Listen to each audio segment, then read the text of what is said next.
صباح الخير عليكم، ازيكم عاملين ايه؟ كتير منكم طلب مني ان انا انزل واصور لكم البحر الصبح، لاني كنت مصوره فيديو بالليل وكان مش واضح والدنيا دوشه جدا والدنيا يعني كانت ضلمه كمان، فكان معالم اسكندريه مش واضحه. فنزلت لكم مخصوص. الساعه وقتها كانت الساعه 6 الصبح عشان اصور لكم الفيديو ده واوريكم جمال اسكندريه الصبح، وقد ايه الجو كان نقي والطريق فاضي والدنيا جميله، مفيش زحمه مفيش ناس كتير. عايزه اقول لكم كنت ماشيه كده بقول هو احنا ليه ما يبقاش الدنيا فاضيه كده على طول وتبقى الدنيا رايقه كده على طول؟ ليه دايما المشوار اللي انا همشيه ده في الطبيعي لو نازله المغرب او العصر المشوار بياخد معايا ساعه؟ اليوم ده لما نزلت اصور فيه خد معايا بالظبط تقريبا 10 دقايق او 8 دقايق، عشان بس الدنيا فاضية والناس نايمة. يومها كان في ناس بتعمل ماراثون عجل، وكان بجد الموضوع مشجع جدا.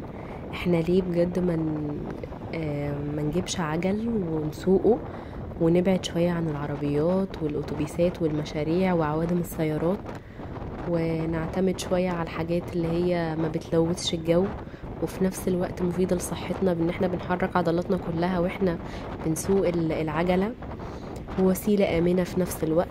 فكنت مبسوطة جدا لما شفت الناس بتمشي بالعجل، كانوا عاملين سباق كده وكنت هصوره بس ما لحقتش اصوره. عايزة اقول لكم الحياة جميلة جدا بالنهار، وربنا بيبارك في البكورة والنهار. ابدأوا يومكم من بدري، هتلاقوا انه اليوم طويل معاكم. يعني اليوم فيه بركة بشكل مش طبيعي لما بتصحى بدري. انا واحدة من الناس اللي مش بتصحى بدري على طول، بس نفسي ان انا اصحى بدري.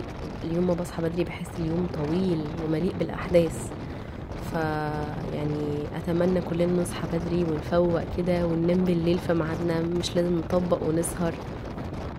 بدأت أصور الفيديو وأنا بتحرك من بعد ستانلي تقريبا، هنعدي على محمد نجيب وعلى سيدي بشر وعلى خليل حمادة وعلى كذا مكان، واستنوا صدمة عند بير مسعود كلكم هتلاحظوها إن شاء الله يعني، ولاحظوها قولوا شفتوا ايه هناك بقى.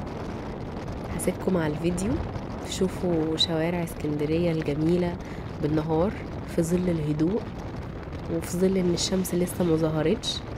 هسيبكم بقى كده واستمتعوا بالجو.